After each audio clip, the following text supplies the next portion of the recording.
जय हिंद दोस्तों, exam oriented YouTube channel पर आपका स्वागत है।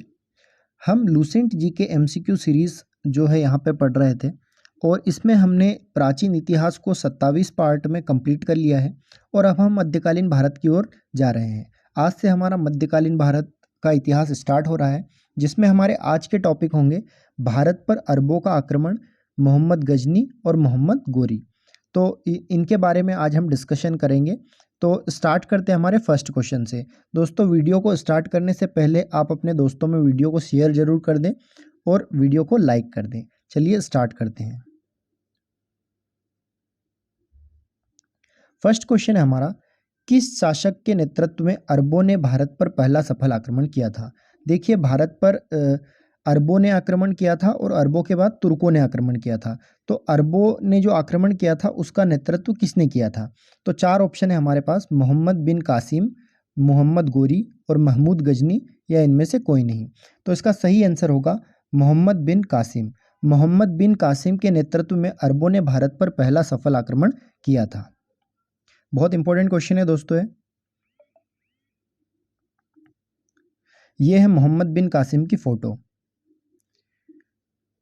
भारत पर अरब वासियों के आक्रमण का मुख्य उद्देश्य धन दौलत लूटना तथा इस्लाम धर्म का प्रचार प्रसार करना था।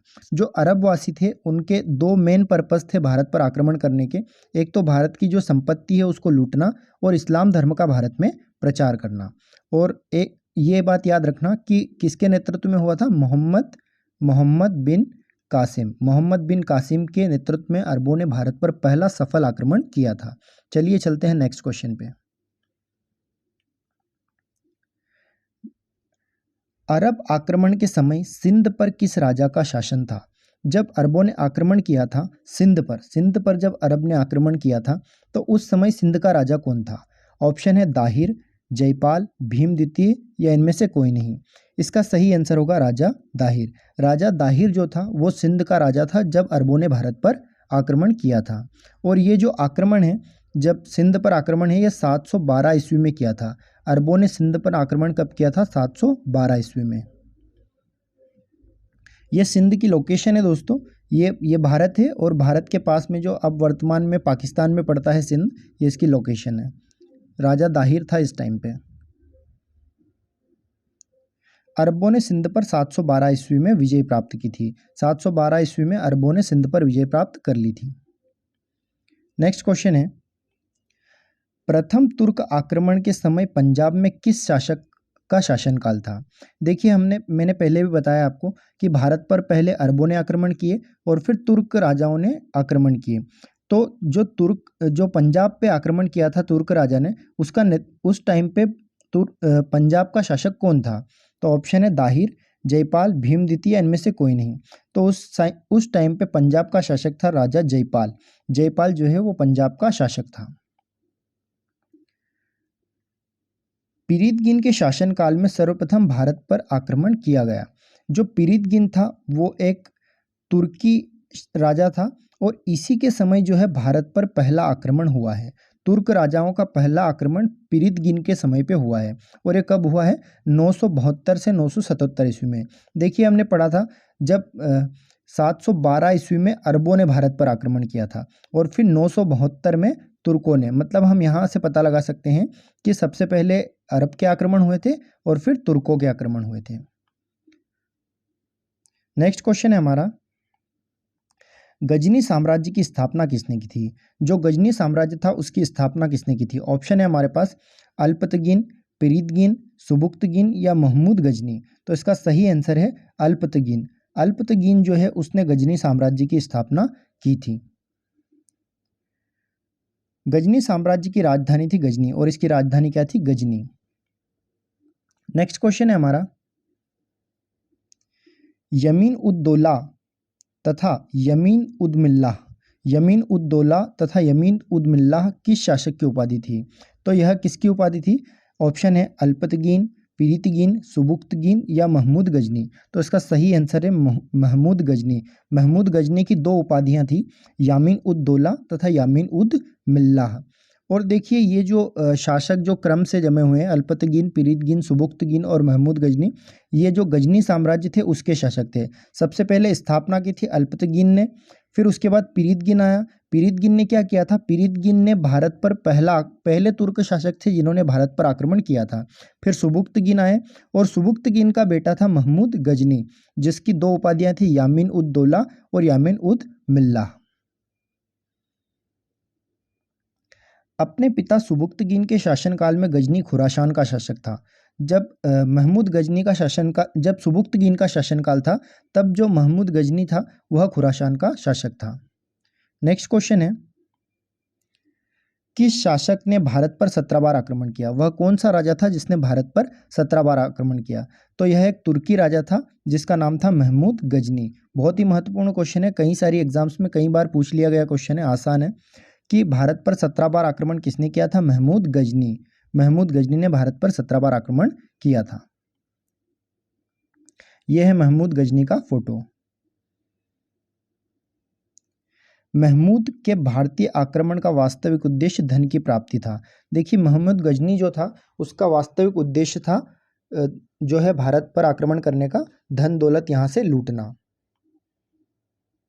नेक्स्ट क्वेश्चन है, इनमें से किसे मूर्ति भंजक आक्रमणकारी कहा गया है? कौन सा शासक था जिसे मूर्ति भंजक आक्रमणकारी कहा गया है? तो इसका सही आंसर है महमूद गजनी। महमूद गजनी जो है उसे मूर्ति भंजक आक्रमणकारी कहा गया है, क्योंकि ऐसा कहा जाता है कि यह जो भगवान की प्रतिमाएं थी, मूर्तियां थी, उनको तोड़ देता था और मंदिरों से सोना चांदी को लूट कर ले जाया करता था, इसलिए इसे मूर्ति भंजक आक्रमणकारी कहा गया है।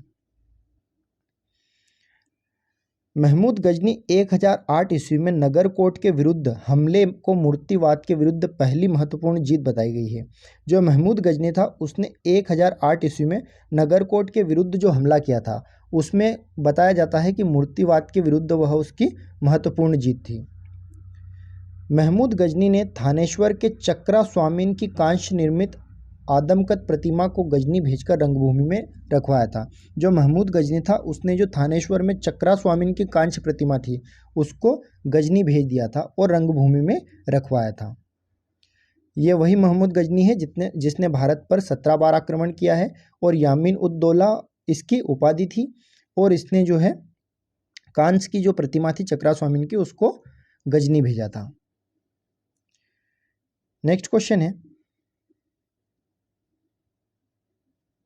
महमूद गजनी ने भारत पर प्रथम आक्रमण कब किया? देखो महमूद गजनी ने भारत पर लगातार 17 बार आक्रमण किए, तो उसका पहला आक्रमण किस ईस्वी में था? ऑप्शन है 1008 ईस्वी, 1025 ईस्वी, 1027 ईस्वी और 1000 ईस्वी। तो इसका सही आंसर है 1000 ईस्वी। 1000 ईस्वी में महमूद गजनी ने भारत पर पहला आक्रमण किया था, और यह आक्रमण उसने किया था पेशावर पर। पेशावर पर महमूद गजनी ने 1000 ईस्वी में पहला आक्रमण किया था। 1000 ईस्वी में गजनी ने पेशावर के कुछ भागों पर अधिकार करके वह अपने देश लौट गया था। नेक्स्ट क्वेश्चन है, महमूद गजनी ने सोमनाथ मंदिर सौराष्ट्र पर कब आक्रमण किया? गजनवी ने सोमनाथ के मंदिर पर आक्रमण किया था। तो सोमनाथ के मंदिर पर जो आक्रमण था यह एक प्रसिद्ध आक्रमण था उसका। यह कब किया था उसने? ऑप्शन है 1008 ईस्वी, 1025 ईस्वी, 1027 ईस्वी या 1000 ईस्वी। तो देखिए 1000 ईस्वी में हमने पढ़ा था कि उसका पहला आक्रमण था जो उसने पेशावर में किया था, लेकिन सोमनाथ मंदिर का जो आक्रमण है वह उसने 1025 ईस्वी में किया था। 1025 ईस्वी में महमूद गजनी ने सोमनाथ के मंदिर पर आक्रमण किया था। सोमनाथ मंदिर का आक्रमण गजनी का सबसे चर्चित आक्रमण था। सोमनाथ की रक्षा में सहायता करने के कारण अनहिलवाड़ के शासक पर महमूद ने आक्रमण किया था। जब गजनी सोमनाथ के मंदिर पर आक्रमण कर रहा था तो अनहिलवाड़ के शासक ने गजनी का विरोध किया, तो उसके बदले में गजनी ने जो अनहिलवाड़ के शासक थे उन पर हमला कर दिया था। सोमनाथ मंदिर लूटकर ले जाने के क्रम में महमूद पर जाटों ने आक्रमण किया था और कुछ संपत्ति लूट ली थी। सोमनाथ मंदिर लूट कर ले जाने के क्रम में जब सोमनाथ का मंदिर लूटा था महमूद गजनी ने, तो जाटों ने महमूद गजनी पर आक्रमण कर दिया था और कुछ संपत्ति जो है वो उससे लूट ली थी। ये है सोमनाथ का मंदिर, वर्तमान में ऐसा दिखाई देता है सोमनाथ मंदिर, जो कि गुजरात में है। नेक्स्ट क्वेश्चन है हमारा, महमूद गजनी ने 1000 ईस्वी में भारत के किस शासक को पराजित किया? 1000 ईस्वी में जो महमूद गजनी था उसने भारत के किस शासक को पराजित किया? ऑप्शन है दाहिर, जयपाल, भीम द्वितीय या इनमें से कोई नहीं। तो इसका सही आंसर है जयपाल। जो है जयपाल को पराजित किया था महमूद गजनी ने 1001 ईस्वी में। देखिए 1000 ईस्वी की अगर हम बात करें तो यह महमूद गजनी का पहला आक्रमण था जो उसने पेशावर में किया था। जो कहाँ किया था? उसने पेशावर में किया था। फिर 1001 ईस्वी की अगर बात करें तो उसने यह आक्रमण जो है वो उसमें किसको हराया था? जयपाल को हराया था। और 1025 की अगर बात करें ईस्वी की तो इसमें उन्होंने जो सोमनाथ का मंदिर है उस पर आक्रमण किया था। महमूद गजनी का अंतिम भारतीय आक्रमण 1027 ईस्वी में जाटों के विरुद्ध था, और जो अंतिम आक्रमण था वो 1027 ईस्वी में जाटों के विरुद्ध किया था, और 1030 ईस्वी में गजनी की मृत्यु हो गई थी। सुल्तान की उपाधि धारण करने वाला प्रथम शासक कौन था? सबसे पहला शासक कौन था जिसने सुल्तान की उपाधि धारण की? बहुत ही महत्वपूर्ण क्वेश्चन है। तो ऑप्शन है कुतुबुद्दीन ऐबक, अलाउद्दीन खिलजी, मोहम्मद गोरी या महमूद गजनी। तो इसका सही आंसर है महमूद गजनी। महमूद गजनी वह शासक था जिसने सबसे पहले सुल्तान की उपाधि धारण की थी और भारत पर 17 बार आक्रमण किया था।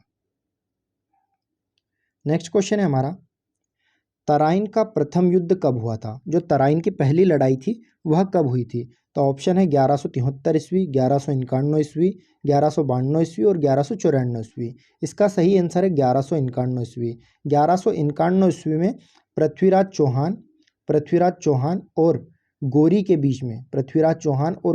बीच में लड़ाई हुई थी, जिसको हम बोलते हैं तराइन का पहला युद्ध, जिसमें पृथ्वीराज चौहान जीत गए थे और गोरी जो है वो हार गया था। तराइन का प्रथम युद्ध 1191 ईस्वी में हुआ, जिसमें किसके बीच में हुआ? मोहम्मद गोरी और पृथ्वीराज चौहान के बीच में लड़ा गया, जिसमें पृथ्वीराज चौहान विजयी रहे। नेक्स्ट क्वेश्चन है हमारा, तराइन का दूसरा युद्ध, द्वितीय युद्ध कब लड़ा गया? तो इसका सही आंसर होगा 1192 ईस्वी। 1191 में तराइन का प्रथम युद्ध और 1192 में तराइन का दूसरा युद्ध, और यह भी पृथ्वीराज चौहान और जो गोरी है उसके बीच में लड़ा गया था, मोहम्मद गोरी के बीच में लड़ा गया था, जिसमें अब इस बार पृथ्वीराज चौहान हार गए थे और गोरी जीत गया था। तराइन का दूसरा युद्ध गोरी और पृथ्वीराज चौहान के बीच में हुआ, जिसमें गोरी विजयी रहा।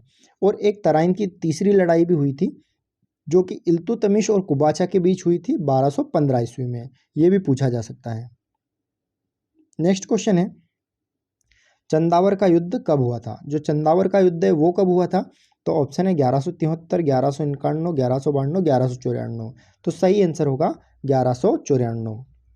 1194 ईस्वी में चंदावर का युद्ध हुआ था, जबकि 1191 में तराइन का पहला युद्ध, 1192 में तराइन का दूसरा युद्ध, और अगर 1193 को छोड़ दिया जाए तो 1194 में चंदावर का युद्ध हुआ था। चंदावर का युद्ध किन किन के बीच में हुआ था?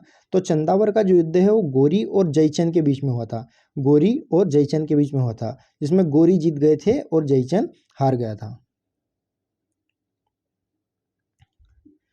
किस शासक की सेना में सेवंद राय एवं तिलक जैसे हिंदू उच्च पदों पर आसीन थे? वह कौन सा राजा था? वह कौन सा राजा था जिसकी सेना में सेवंद राय और तिलक जैसे हिंदू उच्च पदों पर आसीन थे? तो इसका सही आंसर होगा महमूद गजनी। महमूद गजनी के शासनकाल में जो है सेवंद राय और तिलक जैसे हिंदू जो है वो उच्च पदों पर आसीन थे। अलबरूनी, फिरदौसी, उतबी और फरूकी महमूद गजनी के दरबार में रहते थे, और जो अलबरूनी है, फिरदौसी है, उतबी, फरूकी, ऐसे विद्वान जो है वो महमूद गजनी के दरबार में रहते थे, और सेवंद राय और तिलक जैसे जो विद्वान हैं वो भी उच्च पदों पर महमूद गजनी के समय पे रहते थे। नेक्स्ट क्वेश्चन है, महमूद गोरी ने भारत पर पहला आक्रमण कब और किसके विरुद्ध किया? मोहम्मद गोरी ने पहला आक्रमण कब किया भारत पर? तो वह किया 1173 ईस्वी में मुल्तान में। पहला आक्रमण उन्होंने 1173 ईस्वी में मुल्तान के विरुद्ध किया। शहाबुद्दीन मोहम्मद गोरी, पूरा नाम है इनका शहाबुद्दीन मोहम्मद गोरी। इन्होंने 1173 में जो है 1173 ईस्वी में गौर का शासक बना। 1173 में यह गौर के शासक बने और उसी समय पे इन्होंने मुल्तान के विरुद्ध विद्रोह कर दिया था। गौर मोहम्मद महमूद गजनी ने के अधीन एक छोटा सा राज्य था। जो गजनी साम्राज्य था उसके अधीन आता था गौर वंश, जिसके शासक कौन थे? मोहम्मद गोरी। भीम द्वितीय ने गोरी को किस युद्ध में बुरी तरह पराजित किया? भीम द्वितीय एक शासक थे जिनको मूलराज प्रथम भी कहा जाता था। इनको मूलराज प्रथम भी कहा जाता था। इन्होंने जो गोरी है उसको बुरी तरीके से पराजित किया था। तो वह कब पराजित किया था? 1178 के गुजरात पाटन का जो युद्ध हुआ था उसमें उन्होंने गोरी को बुरी तरह से परास्त किया था। ये है मोहम्मद गोरी का फोटो। शहाबुद्दीन मोहम्मद गोरी का दूसरा आक्रमण 1178 में हुआ। देखिए, पहला आक्रमण हुआ था इनका 1173 में, किसके विरुद्ध? मुल्तान के विरुद्ध हुआ था। और 1178 में दूसरा इनका आक्रमण हुआ था। और कब हुआ था, कहाँ हुआ था? पाटन, गुजरात के विरुद्ध। गोरी भारत के विजित प्रदेशों पर शासन का भार अपने गुलाम सेनापतियों को सौंपते हुए गजनी लौट गया एवं 1206 में इसकी मृत्यु हो गई। जो गोरी था, मोहम्मद गोरी, ये अपने जो गुलाम सेनापति थे, मतलब इसके बाद जैसे गुलाम वंश की स्थापना हुई जिसके संस्थापक कुतुबुद्दीन ऐबक थे, उनको यह जो प्रदेश इसने जीते थे वो उनको सौंप दिए थे और यह गजनी लौट गया था। और 1206 में इसकी हत्या कर दी गई थी जिससे इसकी मृत्यु हो गई। तो दोस्तों, आज के लिए इतना ही। ये टॉपिक हमारा समाप्त होता है। अब हम आगे गुलाम वंश से स्टार्ट करेंगे। तो अब प्लीज़ दोस्तों इस वीडियो को जो है ज़्यादा से ज़्यादा शेयर कीजिए और लाइक कीजिए वीडियो को, ताकि ऐसा ही कंटेंट हम आपके लिए, ऐसे ही क्वेश्चंस बनाते रहें। धन्यवाद।